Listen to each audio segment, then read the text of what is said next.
Cinema కొంచెం చూడొచ్చు అని అంతేం కాదు. కాకపోతే హీరో బాగున్నాడు, హైలైట్గా చూపించారు. బ్యాక్గ్రౌండ్ మ్యూజిక్ ఏం పెద్దగా ఏం అనిపించలేదు.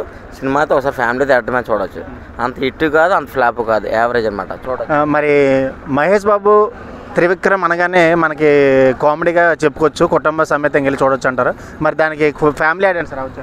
ఫ్యామిలీ అయితే ఫుల్ ఎంటర్టైన్మెంట్ పిక్చరే, కాకపోతే అంత హైట్ ఏం కాదు, చూడొచ్చు. ఫ్యామిలీతో ఎంజాయ్మెంట్ బాగుంటుంది, బోర్ కొట్టదు ఫ్యామిలీ. సాంగ్స్ అయితే చెప్పవసరం లేదు.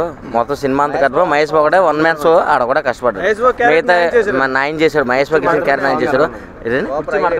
చెప్పవసరం లేదు. సినిమా మొత్తానికి అయితే ఆ సాంగ్కే డబ్బులు అవ్వచ్చు. గూస్ బంప్స్ వచ్చాయి, డ్యాన్స్ కూడా బాగా చేశాడు.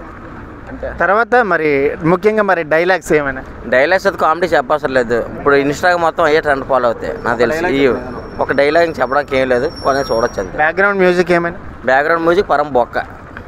అంటే తమన్నా అంటే బాగా తమన్నా అంటే అందరూ ఇట్టే అనుకున్నారు, కానీ ఒక సాంగ్కి 2 సాంగ్స్కి తమన్నా ఇచ్చారు, కానీ మిగతా అంతా పరం బొక్క.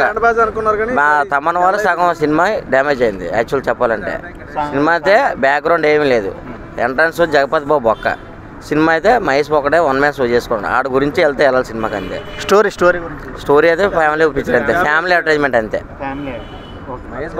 ఇందులో రాజకీయాలు కానీ కుట్రలు కానీ ఏమీ లేవు, ఓన్లీ ఫ్యామిలీ అడ్వర్టైజ్మెంట్ గా తీసారు అంతే. క్లాస్ గా చూపించారు Mahesh Babu, mass and class. Guntur కారం అంటే గుంటూరు కాదు, గుంటూరు ఎటకారం కూడా బాగుంది. పంచులు హైలైట్ అనమాట. ఇన్స్టాగ్రామ్ మొత్తం లేటెస్ట్ టర్మ్ అయ్యేది పంచులే.